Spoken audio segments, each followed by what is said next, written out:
Video में हम discuss करेंगे सीपीसी के ऑर्डर 6 रूल 3 एंड 4। रूल 3 में दी गई है कि जो हमारे प्लीडिंग्स की फॉर्मेट कैसी होनी चाहिए वो अपेंडिक्स ए में बताई गई है। अपेंडिक्स ए कहाँ दी गई है? सीपीसी के बैर एक्ट के पिछले पेज में दी गई है। तो ये अपेंडिक्स ए में जो फॉर्मेट दी गई है वो अगर किसी कोर्ट में एप्लीकेबल ना हो तो इन दिस केस हम क्या करेंगे, हमारी प्लीडिंग फॉर्मेट कैसी होगी? वो जिस कोर्ट में वो फॉर्मेट एप्लीकेबल है उस फॉर्मेट में हम अपनी प्लीडिंग फ्रेम कर सकते हैं, बट साथ ही हम जो अपेंडिक्स ए के फॉर्मेट दी गई है उसके कुछ हिस्से को हम उसमें ऐड करेंगे। ऐसा नहीं है कि जो अपेंडिक्स ए में जो फॉर्मेट दी गई है उसको हम पूरी तरह से चेंज करके दूसरी फॉर्मेट में प्लीडिंग फ्रेम करेंगे। ऐसा हम नहीं कर सकते हैं।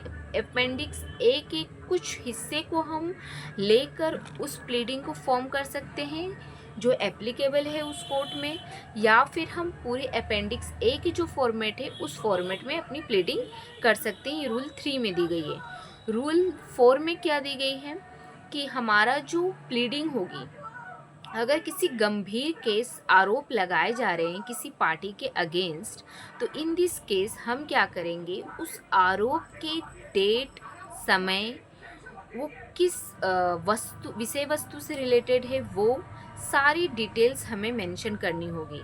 फॉर एग्ज़ाम्पल, अगर किसी के ऊपर हम आरोप लगा रहे हैं अनड्यू इन्फ्लुएंस के, फ्रॉड के, मिसरिप्रेजेंटेशन के, तो इन दिस केस हम क्या करेंगे, या फिर अदर कोई ऐसी केसेस जो गंभीर हो, जहाँ पे ज़रूरत है, जहाँ पे मैंडेटरी है कि हमें वो डिटेल्स मेंशन करनी है कि जो जिस तारीख में वो कॉज ऑफ एक्शन हुई है, जिस समय पे हुई है, जिस विषय वस्तु को लेकर हुई है, वो मेंशन करनी ज़रूरी है। तो इन दिस केस हम क्या करेंगे, वो सारे डेट, समय और विषय वस्तु को उस प्लीडिंग में हम मेंशन करेंगे।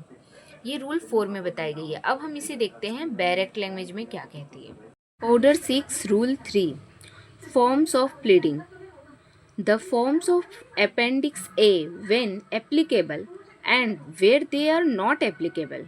जहाँ पे अपेंडिक्स ए की जो फॉर्म दी गई हैं ये प्लीडिंग के, वो अगर एप्लीकेबल है, और जहाँ पे ये एप्लीकेबल नहीं है ये appendix A, forms of like character, जो इसकी कैरेक्टर्स की जो फॉर्म्स है उस हिसाब से वो एप्लीकेबल नहीं है, as nearly may be shall be used for all pleadings. तो जो मतलब इसके नियरेस्ट में हो, जो अपेंडिक्स ए में दी गई है फॉर्म्स, उसके कुछ हिस्से अगर वो एप्लीकेबल है तो उसके कुछ हिस्से को हम जो एप्लीकेबल नहीं है अपेंडिक्स ए में, उसमें हम मेंशन कर सकते हैं। ये रूल 3 में दी गई है। रूल 4 में क्या बताई गई है? Particulars to be given where necessary in all cases in which the party pleading relies on any misrepresentation, fraud, breach of trust, willful default or undue influence, and in all other cases। अगर किसी case में किसी party के against कोई fraud, breach of trust, wilful default या फिर undue influence के कोई क्लेम आरोप लगाई जा रही है, या फिर any other cases in which particulars में be necessary beyond such as are exemplified in the forms aforesaid particulars, और अन्य केसेस जहाँ पे नेसेसरी है कि ये एग्जेम्प्लीफाइड करने की कि ये कब हुई, कैसे हुई, किस विषय वस्तु को लेकर हुई, ये आरोप जो लगाई जा रही है वो अगर नेसेसरी है कि मेंशन करनी होगी, तो हम उस प्लीडिंग में अपनी डेट, टाइम और जो जिस विषय वस्तु को लेकर हुई है वो हम मेंशन करेंगे इन हमारे प्लीडिंग में। ये रूल 4 में दी गई है।